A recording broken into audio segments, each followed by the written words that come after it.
Okay, we are live. Hello and welcome to Talk Chef. I'm one of your hosts, Reka. I'm your other host, Jordan. And today we have the extremely funny, very talented Raphael Chestang. Yeah, thank you so much for having me. Raph, you're a delight on anything you're ever on. We're so excited to have you. We are. Now, Raph, had you seen Top Chef before? No, I've never seen Top Chef before. This is my first, this is my introduction to it. Wow. And I don't watch a whole lot of cooking shows at all. Yeah. So this may have been the first. I mean, like I've seen, I don't know, like clips and stuff. Yeah. But I've never sat through like an entire cooking show before. So this was all the first for me. And is that like a choice you're making? You're like, I don't like cooking shows. It hasn't happened. No, it's not necessarily.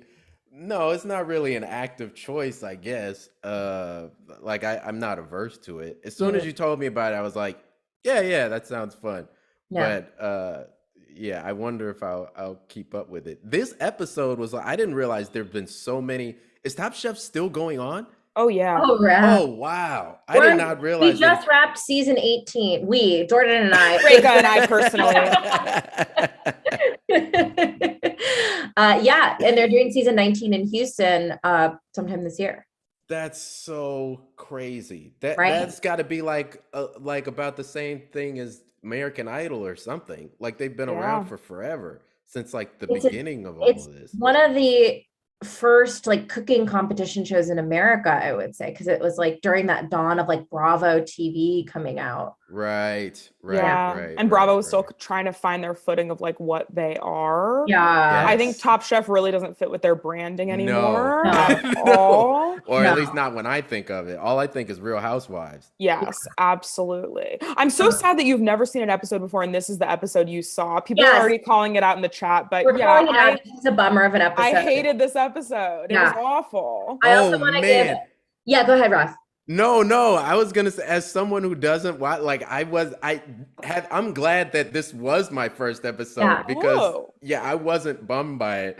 Oh, that's good. I wasn't bummed. I bet if you're not seeking a particular thing from a cooking show because you haven't watched them a ton, that this was totally fine. Jordan and I very much seek a specific thing in an episode of Top Chef. Right. I also want to shout out Elaine, who did accidentally bless them, call you Ralph in the chat. Everyone's really excited that you're here. Raph had a sketch at College Humor that's called "My Name Is Not Ralph," and I think it's awesome. I think it's good. Anybody can call. I'm going to make just kind of a blanket statement. Anyone can call Raph Ralph, kind of whatever you want in the chat. You know, I made that sketch, but then I'm not sure I should say this, but I started the sentence, so I'm in it now. Is that so I have a nephew that was born, a COVID nephew. He was born. I'm sure there's a nicer way to refer to him. Go ahead. It's your COVID nephew. Yeah. He's like my disease nephew. Yeah. He's coming out. He's about to be 1 in a couple weeks, January 26th, which is also Katie Maravich's birthday, which she reminded me of. But anyway, my sister-in-law. We were going to visit my nephew. My sister-in-law, it just dawned on me, calls me Ralphie. So when she talks to the baby, she's like, "This is Uncle Ralphie," and I keep making a mental note. I gotta ask her not to do. I gotta ask her to say Ralphie, because otherwise I'll just be forever known as Uncle Ralphie until the day. But yeah, I made that sketch, but in life, obviously, I'm not like, don't fucking call me that. And this is not to sound insulting. She knows your name is Raph, right? Or so I have to.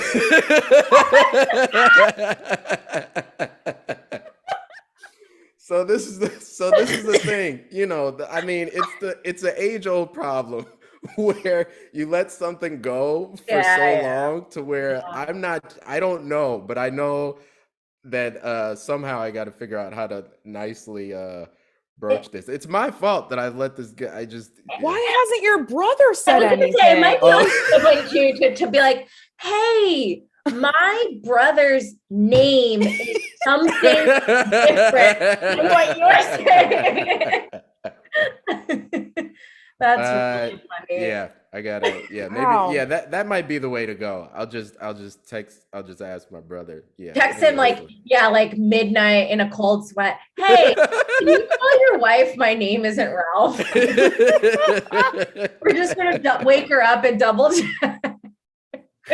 Oh my God. Absolutely crazy. That's so funny. Because you feel so bad. As someone with a name that people butcher, the scenario you're describing is usually in like an office to me of like, oh, it's too late. This person I see once every month has already started calling me Rekka or Rika. I corrected them twice and they haven't changed. What do I do? Not with my own. If it was my family member, I would have an aneurysm. I don't know what the hell's happening.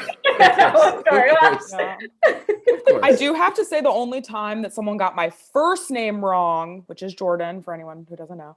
Yes.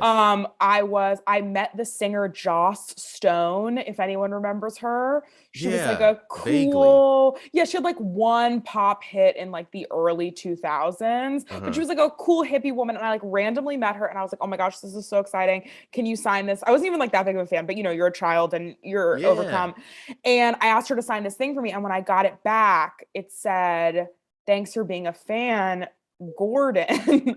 And I was like, this adult woman thinks my name is Gordon, which feels crazy to me. And then my mom tried to make me feel better. She was like, oh, well, that's how they spell Jordan in England because she's British. Oh, you know, very sweet. But I think about that. I think of Joss Stone sometimes thinking my name is Gordon. I don't know why she would think that.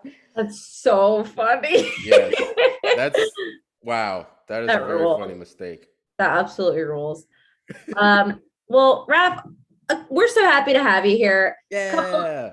Tiny orders of business as our returning viewers know. This is a food charity-based live stream. And this season, much like last season, we are going to get to the final episode of, in this case, season 5 of Top Chef and do a big fundraiser. So stay tuned for info about that and what charity we'll be doing. It's going to be great. Again, last season we raised over $1,000 in one night for Haitian Bridge Alliance. We're hoping to maybe beat that record with the charity we picked this season. There's going to be raffles, an auction, maybe some guests. It's going to be really freaking fun. Okay. So that's that. And our second order of business, Raph, is actually something we didn't tell you. Okay. Which is just like every episode of Top Chef has a quick fire. So does every episode of Talk Chef, and it is not cooking related. And also, I wouldn't necessarily expect you to know what a quick fire is, which is it is just the mini competition at the beginning of the episode. Right. So this one they fillet fucking little fish. Yeah. They filleted little fish. Correct. Yeah. Yes, they filleted little fish. We're not going to make you do anything of the sort because that's boring. Instead, we're going to give you 10 Raph preference related questions. Oh you God. have to answer in 45 seconds. I know, Raph, if for people that don't know Raph, you never will, because I don't know Raph either. Raph is absolutely impossible to know. I think the most personal thing I know about Raph is that he has siblings. And maybe that's too vulnerable. So I'm so excited for you to complete this 10 question challenge. You have 45 seconds to do 10 questions. Okay.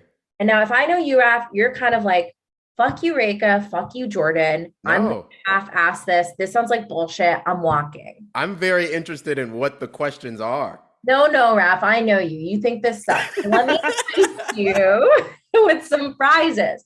So here's what you could win if you complete this quick fire in 45 seconds. Number 1, you could win a deed to the Terlato Wine Vineyard.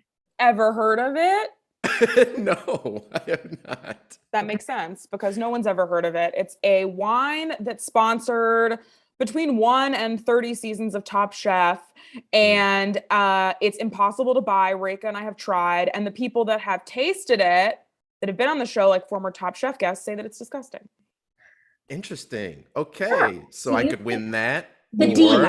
You can win a deed. Okay. Yeah. The smallest bottle sold there is 75,000 gallons. And it's what? Yeah, it's mostly made of sticks and grape like grape, like shit, like the stuff around grapes and like Yeah. dirt. Yeah, it's very earthy. Yes, Earthy super like taste. mousy kind of taste.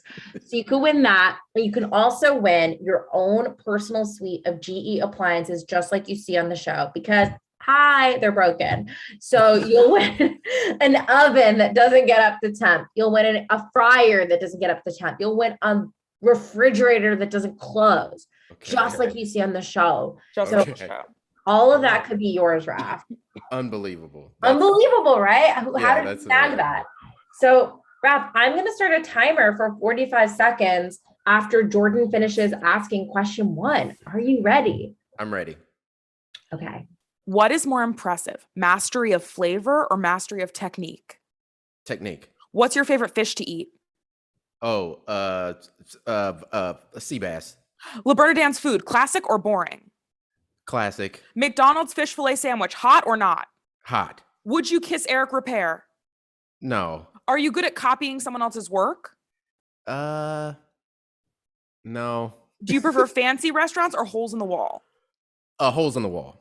Is it good that Jamie is gone? Yes. Would you eat a sardine? Yes. How great are Jordan and Reka? Oh, amazing. They're very good. Oh my God, Raph, I did accidentally stop and start you. So I think we do need to add like 1 second to this, but That's still that great. might be up in like the top 3 or top 5 times. Yeah. I got a broken oven. Yes. Okay. That will be coming to your house in 6 to 8 years. So just wait for that. Incredible.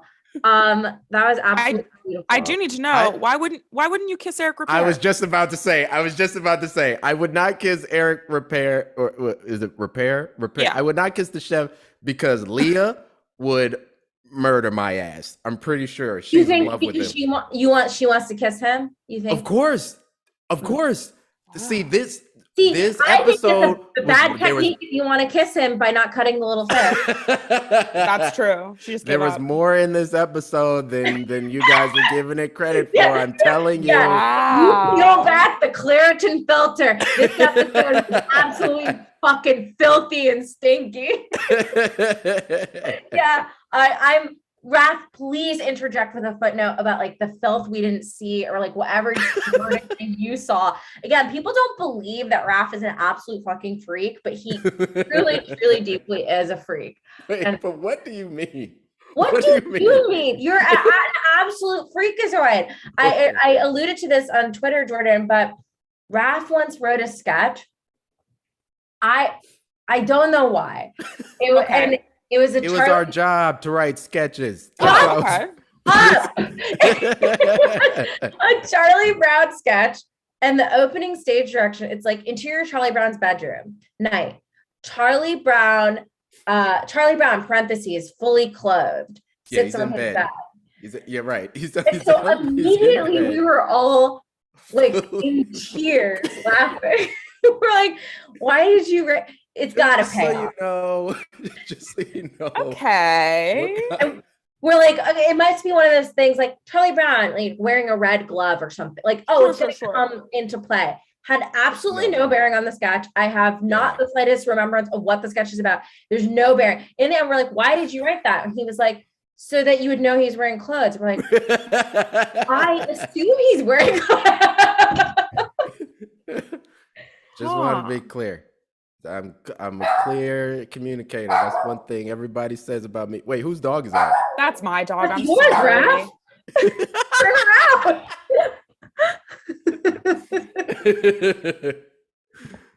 around. Anyway, so that's just one example of yes, that's okay, right. That's kind of a freak. My God. So yeah, congrats to Raph. Were there any other quick fire questions we wanted to call him out on? That was my most pressing one because I feel like if you get the chance to kiss Eric Repair, you got to give him a little kiss. Yeah, I would give him a little kiss for sure.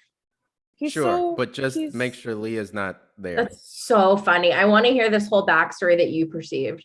No, Leah, she's talking. She was like, he's what did she say? She was like, oh yeah, I love this chef. I'm so, intimidated, and he's cute, but I'm still intimidated. I'm telling you, she loves this guy. She loves it. She couldn't even finish filleting the fish. She had to give up in the middle of it. TFW, your crush walks in and you can't fillet a fish. Yeah. That's what happened. That's what happened to her. We all relate to that. Absolutely beautiful. So let's dive in. Season 5, episode 11. Firstly, we open on Hosea kind of remarking that he is the only American man left. Exactly. Thank you. Because that was the thing from I've never seen this before. And that right off the top, I was like, fuck this guy. I hope you go home. Okay. Reka and I have to defend him in this, I think. Okay. Go ahead. You don't think Reka? No, wait, I'll decide if I agree with you. Okay, I think you're going to agree with me because the two men that are still there, Stefan and Fabio, have made such a big deal about the fact that they're European, they're better chefs because they're European. Yeah. So it's not like it was like a huge multicultural cast. It was not. It was all Americans and then those two dudes who are from Europe who have been douchebags. I will fall in between these two things and say, I think it's a weird thing to point out. I agree. Especially while wearing a Who's Your Daddy shirt. I think there's a lot of shit going on there. It came off very like representation matters. Absolutely.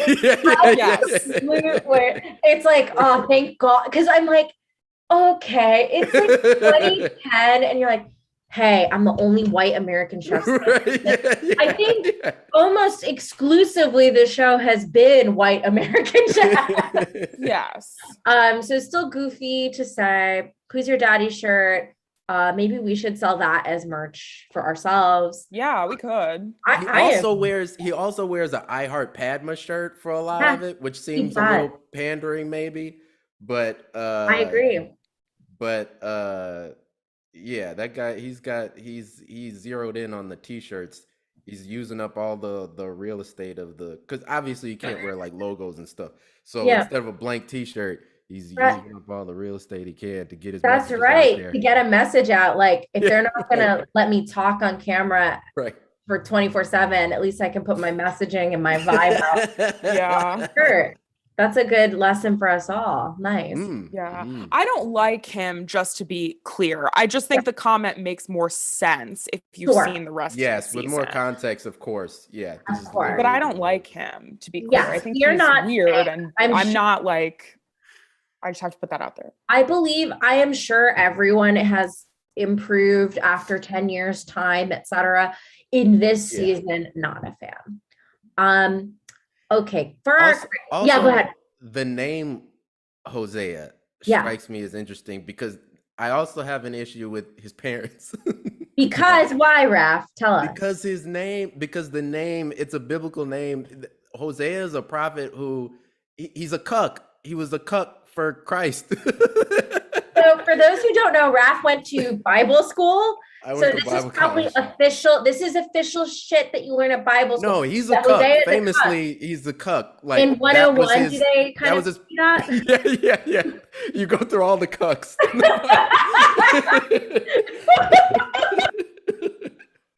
No, but he's a prophet, and he was commanded, like his whole life was to be a cuck. That's his purpose. God made him. I'm not Christian. Can you explain like what exactly you mean he's a cuck for Jesus? Sorry, I don't go to church, so I didn't hear the cuck sermon or anything that you're talking about. So if you could explain. So first of all, to say this guy, Hosea, all right, he's a prophet to the Israelites, and God commanded him to marry a prostitute the prostitute, her purpose was to continue cheating on him after they got married. He knew this, but God made him do it to prove a point. To make a point. Sorry if you're tuning in just at this very second. We do promise this is a cooking show podcast. Continue, Raph. We tackle a lot of issues though.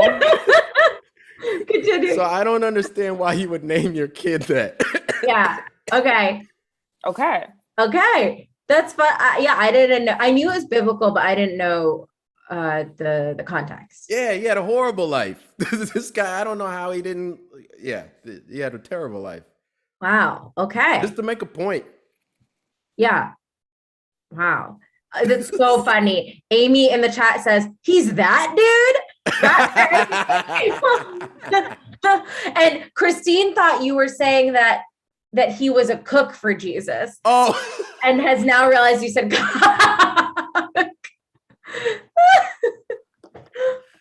That would be cool if he was a cook for Jesus. I'm Jesus's cook. Yeah, that would have been amazing. Yeah, That's so awesome. we're into cooking competitions, but Raph is kind of more in the cucking competition. That's kind of his expertise. That's truly incredible. So off the bat, honestly, this commentary is 85 times more interesting than what happens in this quickfire. The quickfire awful quickfire. As Raph, you aptly put, is a little fish cutting race. Yeah, so, fish cutting. Yeah, they got to cut the little fish. Cut the little fish. Eric Repair says, cut my little fish just like I did. Yeah, just like I did. Yeah, that's exactly it. So round one, they have 5 minutes to clean and butterfly a couple sardines. Carla did not do a great job, but has a great attitude. Leah did well. Stefan did well. Jamie did okay. Fabio did well. Hosea did okay. The best were Leah and Fabio. The worst were Carla and Jamie. So they are out of this little like quick fire competition. Round two, they had to fillet a little Arctic char in 5 minutes. Leah, something happened. I'm she like was flustered. I'm telling you, she was flustered in the presence of this man. I'm telling you. That's what happened. Oh my God. I guess a lot of them were shaking, which is understandable. It's a tiny fish and you're on TV. But she had the added thing of she's in love with this guy. Telling you. Listen, I'm here for that Lifetime movie of like, fishmonger at Pike street market in Seattle that like can't cut a fish because a cutie's in the room. I'm interested in seeing that very niche rom-com. Leah gave up, and I would feel sympathy. She gives me huge depression vibes, so I would feel sympathy if she wasn't just so like. She's just so deeply annoying in every episode and doesn't like. I'm like, do you want to be the best chef in this contest, or do you want to just skate by every single week? So it's just upsetting. Oh, interesting. Okay, yeah, because it was also the thing of she's in love with him, and then he complimented her, which came out of the blue for her. Yeah, when he was like, actually, I think Leah and Fabio did the best. Yeah. For the first, you're correct. And she was like, me? Yeah, and then, she was shocked. And then she was like, okay, but that makes sense. If you're saying that she's just trying to skate by. She also, I do feel like this is important to mention. She engages in the only kiss between contestants in Top Chef history. Raph, do you want to guess? It wasn't Eric. It wasn't Eric. Who do you think it was? Who do you think? Okay. The cock. Oh my God, it was really? Yeah, they both were in relationships. Yeah, that's what I thought. They both were in relationships, and they kissed are really flirty all season. And then they kiss on screen. In a chaise lounge, and like an owl is outside the window filming is what the POV looks like of the camera. The only kiss in Top Chef history on the show. Wow. Can you believe? What? That is hard to believe, but I don't think you're lying to me. We're not. Thank you. So in the Arctic char, Leah obviously kind of disqualified herself. Stefan did okay. Fabio left too much meat on the bones. Hosea did well. The best were Stefan and Hosea. The worst were Leah and Fabio. So Leah and Fabio are out. Now we get round 3, filet and eel. And Stefan has sort of intimated that he's been doing this since he was a wee boy. He nails the eel down. Hosea does a little copycat move. And then Stefan has the prettier eel fillets. I I do wish they had to cook something at the end of this. Like usually in a challenge like this, what they do now is firstly, it won't be all 3 fish. It'll be like, first you do an artichoke, then you do a potato, then you do some sole, and now you have to make a dish out of it. And I think that is cooler than this. This is like pure technique. Yes. And usually too, if you have a quick fire like this, you won't get an elimination challenge. That's almost the exact same thing. But unfortunately, that's where we are. And our elimination challenge is like, make my little dishes from Le Bernardin. Yes. Which is which was crazy to me. That you would have somebody, so I get like, I mean, I watched it, but so am I correct that they're essentially cooking this by ear or by taste or whatever?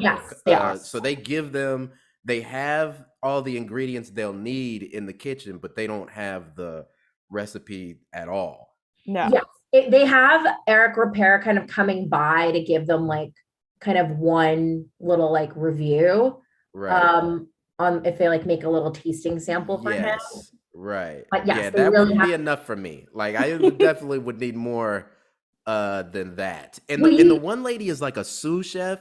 Like they don't like, these are things, I think Carla had said that she had never, like she was trained classically or something like that, but she had never done this specific dish before or something like, or I might be getting oil poached a fish. No, you're right. Yeah. She was trained in French technique, but she never oil poached a fish.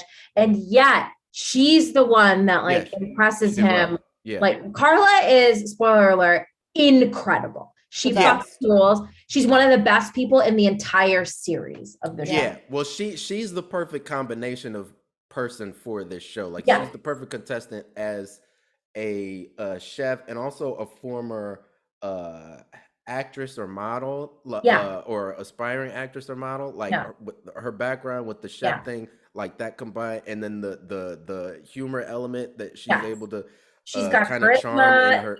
Yeah. Absolutely. And she's got just such a wonderful, like you can tell she's like a happy person and likes her life. Right. It really shows. Man, you nailed it. That really is important. That's that goes along, or it goes a long way. And not just on TV, but you can just tell like she doesn't let certain shit get her down that would get down a younger chef maybe, or a less mature chef.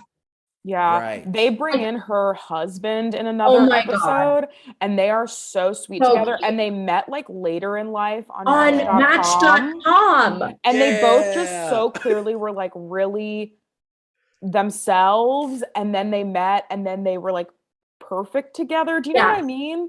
You might have so nice. I feel that this story has even jumped out of Top Chef world to like other people know the story, but her and her husband have a little call they do in grocery stores to like see where the other one is, where she'll go, Hootie, and he goes, Who?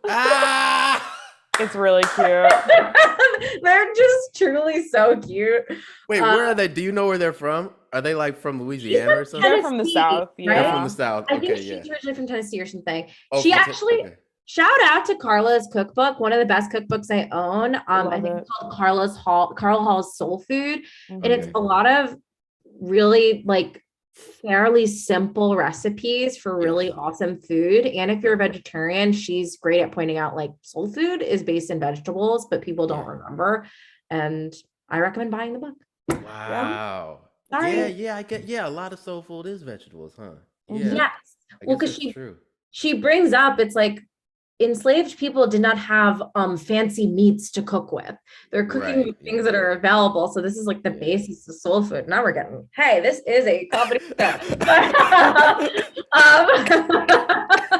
Which is so true. Like she has also all these like good history facts surrounding Southern food in her book too. So if you're just like interested in food, it's a really good book too. Yeah. Wow. We just love her.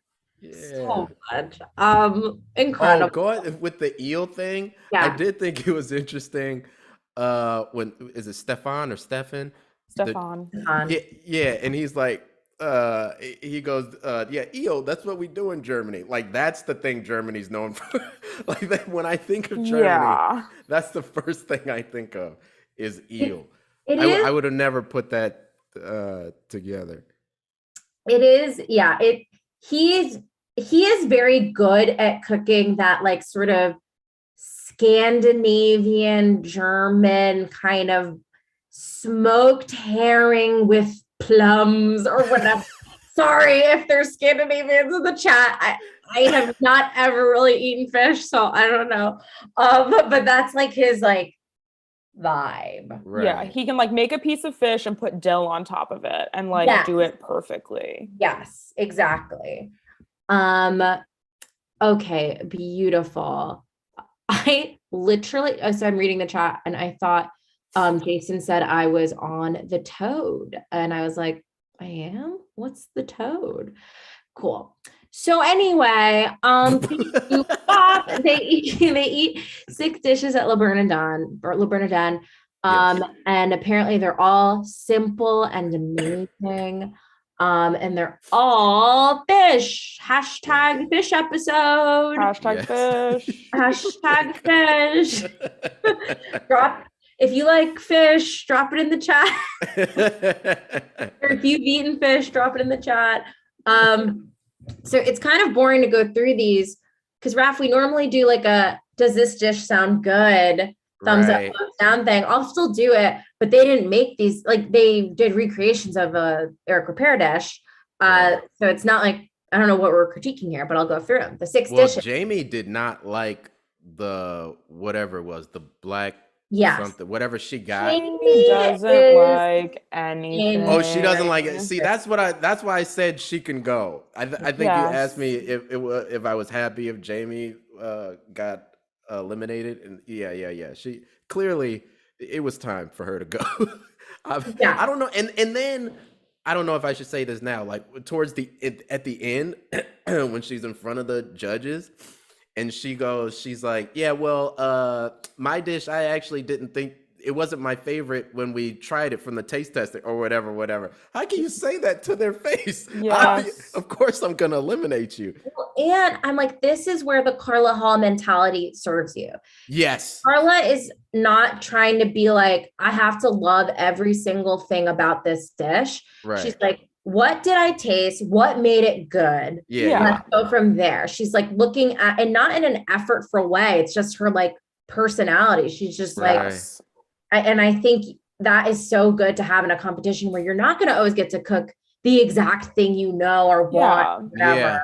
And so like Jamie just like harping on how she doesn't like celery. It's like, yeah. Jamie wants this to be top Jamie, and that's just not what the show is. She cooks a lot of scallops on the show. And then spoiler, in season 8, she gets a little bit of a reputation for not really even cooking a ton. She comes back in season 8? Yeah, in an all-star round. Even though she's not an all-star. I'll say it. Say it. Go off. Right. Go off. I mean, you said it. They've gone off. Okay, so we got Fabio recreating the sourdough crusted red snapper with tomato basil consomme. Yeah. I mean, none of them. I don't think any of them really sounded bad to me. I don't remember, but yeah, that sounds like something I would order. Yeah. Okay, so I gotta go with Ralph's, and I have to give it a thumbs down then because I would not order this. Okay. I don't think I would. Can I say? And I know this might be just like my illiteracy with like consommes, like tomato basil consomme. I would just rather have a soup. I don't want tomato basil. That's a good point. Which I is agree with Rika. The thinnest, clearest broth imaginable. Yeah, just a whisper of a soup is not enough. The idea of a tomato broth is like really upsetting. Yeah. I don't even. Yeah. So that's just me. That makes sense. Yeah. But you already ordered it, Raph. So it's already here. It's coming to the table. Yeah. So then Leah recreated the baked mahi with miso and matsutake mushroom sauce. Yeah, I would do this too. Yum. I absolutely. Baked. So Savon had to recreate baked lobster with asparagus and hollandaise sauce. Yes. I love hollandaise sauce. Oh, unfortunately, my cholesterol is too high, but I would drink it if it wasn't. It's so good. A good hollandaise sauce. It's like creamy and lemony and ooh. Yeah, it's so good. Ugh. I love lobster. Yeah. Yeah, I'm in it for the lobster. You had me at lobster. Yeah. I've never had lobster. But I have to shout out one time where Raph wrote a sketch where someone was doing something. I hope this isn't me blowing up your spot, Raph. You wrote a sketch. Do you know what I'm about to say? I think so, because there's actually a moment in the in the show where he takes out the the anus of the lobster, and I put that in. I had something like that in a sketch. Where somebody ate just the anuses. Yes, and plural. You had someone eating a bowl of them. It was like a bowl of. I don't remember why. I don't remember why that either. It must have been. I'm like trying to retroactively engineer a game. Why I like to that point. I'm trying to think. I'm like, is the game that like you're trying to be too nice to someone when they're disgusting? I like don't remember, because that was like a height, and it's like, oh, do you guys want it was a height full of like shrimp, like the poop lines? Right. Yeah. I called them poop lines. You called them poop lines. Yeah. But it's the part you're supposed to take out. Yeah, the anus. You got to get rid of that. You got to get rid of the anus. That you heard the rap first. Okay. It's pretty. So then Carla recreated the oil poached escolar with potato crisps and a red wine béarnaise sauce. And I had to look up escolar. Yeah. It's like it's illegal in Japan.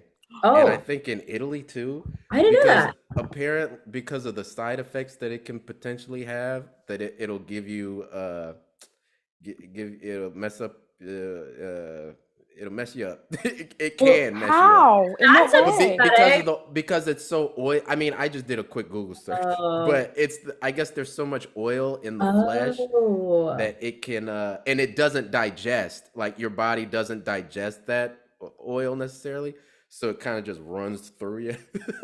Oh my God. In the United States, the FDA, after receiving complaints about #diarrhea associated with escolar consumption, they issued a bulletin recommending against the import of it. However, the FDA backed away and withdrew the bulletin several years later after deciding the fish was non-toxic and non-lethal. But it's like pro-diarrhea. Yeah, it's yeah. There's another diarrhea clause here. In mid-2007, the Canadian Food Inspection Agency, after investigating cases of diarrhea caused by mislabeled escolar, decided not to ban it, but instead issued a fact sheet noting the adverse effects. It is very funny, two things. One, to have the job where you investigate diarrhea, and two, to be a person who reports your diarrhea to the government. That feels wild to me. It's like every year they're like, please declare your wages and your diarrhea. Yeah. The government would arrest me. Yeah, Jordan's a bit of a 1%er when it comes to diarrhea. Oh my God. Sorry. Yeah. Don't brag about your don't be ashamed of your success, Jordan. Sorry, everything makes me sick. Okay, so then Hosea got to recreate za'atar spiced monkfish with black garlic. Yum. I love all these things. Monkfish is probably my favorite fish to eat also. That makes sense. I've never had it before, but I've heard good things. Have you seen a picture, Raph, of one? Yeah, I knew it was going to be ugly before. From the name, I know it's going to be ugly. Really? But you know what? I'll tell you, Raph, I think you would like it because they call monkfish the poor man's lobster. Hell yeah. So then they call it that because they say it has like a taste and texture similar to lobster, but it's a lot cheaper. So if you like lobster. By the appearance, I would have never, ever, ever, ever guessed. Thought it was sweet. Or a lot, yeah. But it's delicious. It looks quite literally like a monster. Okay, same. Yeah. And then Jamie had to recreate famously the sautéed black bass on top of braised celery with serrano ham peppercorn sauce. I do it. Thumbs down. Does sound bad. Yeah. Yeah. Braised celery just those big pieces of celery. I imagine how stringy they might be. Right. And I guess like a ham sauce on an already watery vegetable, because it doesn't look like a thick sauce. It looks like a thin sauce. Sounds really gross to me. Right. I don't know. Yeah, it's definitely not the best option. Yeah. You're not ordering that. No. Ham sauce. Ham sauce. And I get people put ham hock and all this stuff in sauces to make it like rich and delicious. Oh, yeah. I totally get that. That's different though. Yeah, that's like a I ham think that's hock different. in greens. That's not like ham hock sauce. I don't know. It reminds me of Arrested Development when they make hot ham water. Okay, I didn't think want to sound like meat ignorant. I was like, ham sauce sounds crazy, but if I like rationalize what I've seen, like putting together clues, I'm like, I've seen people add ham to sauce. No, I don't know what that would be. The ham sauce. If you know what ham sauce is, sound off in the chat. Yeah, drop in the chat. Drop off in the chat. So on top we got Stefan, Carla, and Fabio. The winner is Stefan. On the bottom we get Leah and Jamie is eliminated. Stefan wins among our favorite prizes to discuss, which is a copy of a cookbook, which is a terrible prize, and an invitation to work for free. Yes. Our favorite. Unfucking real. Killer prizes.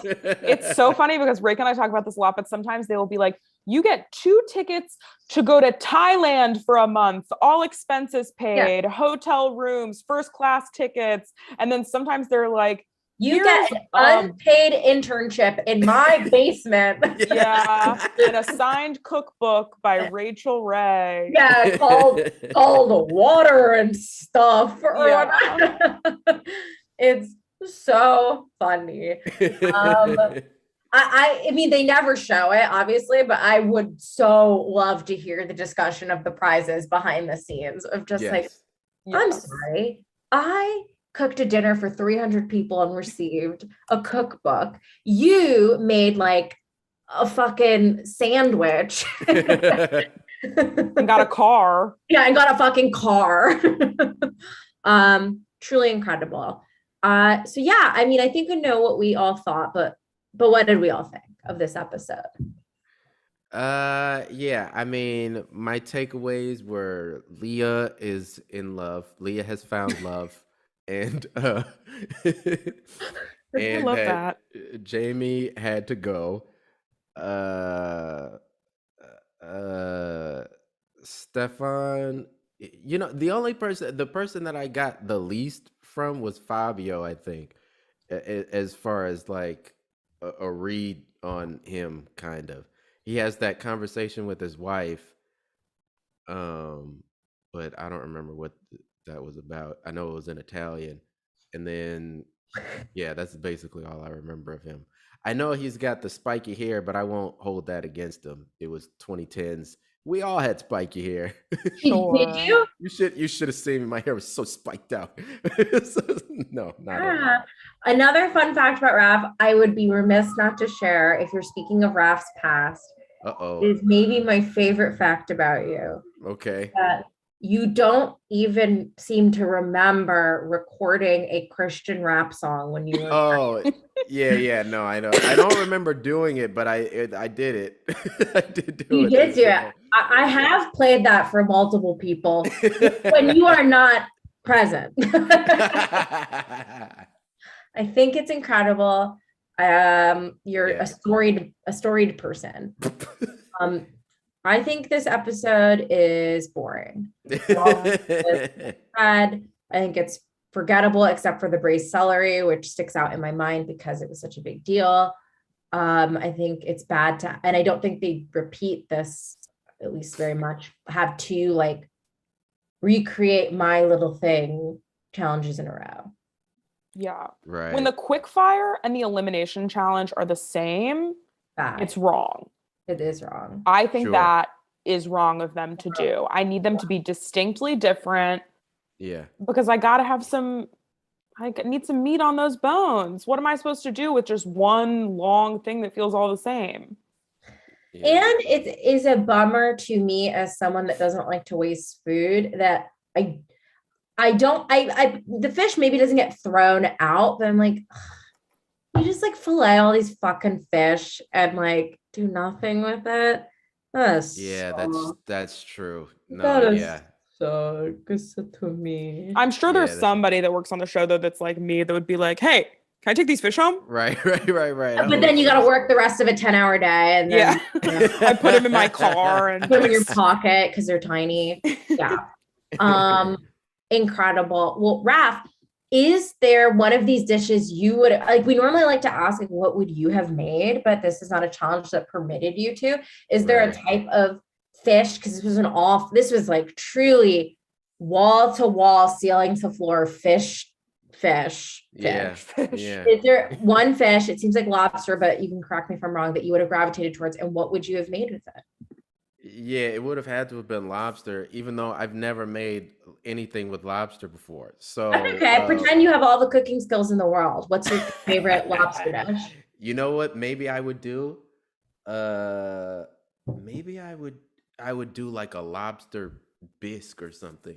Ooh. Oh, you know what I've been wanting to do? What? Is there's this restaurant. It was a food truck, and I think it became a restaurant, or maybe it was the other way around. I don't know. But the restaurant is in Redondo. What's it called? It's called, I think it's called Ragin' Cajun. Anyway, they have this bisque that is really, really good, and I want to make that. They do it with crab, and I would wonder if you could do it with crab and lobster. And wow. Yeah, it's like a corn bisque. It's like corn, rice. I mean, the way I can't really describe, but it's crazy. Really I've had this soup because my family goes to that restaurant. No, you're kidding me. No, you're the Okay, no, but it is crazy. You could have said any restaurant. My uncle lives in Redondo Beach, and when we go down there, we go to that restaurant because my family is from the New Orleans area. Hell yeah! So we go there and we get shrimp po' boys and soup and stuff, and the food is really, really good. I can't believe that's the place. I want to make that.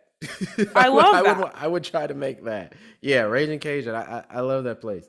They had all the way out in Redondo. I have no business ever being in Redondo, but they had a food truck that would come by one of the places that I worked a while ago in Burbank, and so I knew about it from that. But I guess I would do that. Yeah, I don't cook a lot of fish. I don't really cook a lot of fish, but lobster. I think I would want to recreate that bisque. I've been meaning to do that. I gotta look into that. You can do what the chefs did and go into it and then try to make it with no other guidance. Just insane to me. That's so crazy. Like being a chef, that it's got to be like being a veterinarian or something. Where like people bring in whatever the hell, and then you're just supposed to tell them what's wrong. You go to school once. And then now you're in this situation where it's like, I know I got like a couple tenants like to hold on to, so I think it's this or that. Like, I don't know how you would do that. That's fucking insane. These poor chefs going up to a fish dish and like, I wish you would tell me what's wrong. What happened? What happened to you? Why are you sick? Incredible. Well, crap, I'm actually getting word from a Bravo producer. Really? Really? Okay, I'll tell him. Raph, you are top chef. Yeah. Yeah, Raph, a lot of people don't know this, but there are 2 ways to become a top chef. You can either, 1, be on the reality TV cooking competition hosted by Padma Lakshmi, Top Chef, or you can be a guest on Reka and I's virtual live stream podcast about Top Chef for charity, Talk Chef. Incredible. I can't believe I did it. Either way, an Indian woman's going to tell you you're top chef. It's actually kind of the same. That's what we're in it for. That's what we're in it for. Well, Raph, we're so happy to have had you. If people want to see more from you, where can they go? Or anything you want to plug or? Let's see. In the next coming year, the G Word will be coming out at some point on Netflix. The sketch show with Adam Conover about the government. And then there's a show Pretty Smart on Netflix streaming right now. I was in a couple episodes of that. And you gotta go watch Grand Crew. What do you gotta rush over there, right? And it's on in 40 minutes. Rob, what are you plugging my shit? Incredible. Thank you so much, Raph. We're happy to have had you. And thank you guys for tuning in. Tune in next week. We've got a real special guest lined up. Yeah. Oh boy. What does it mean? Bye. Thanks, everyone.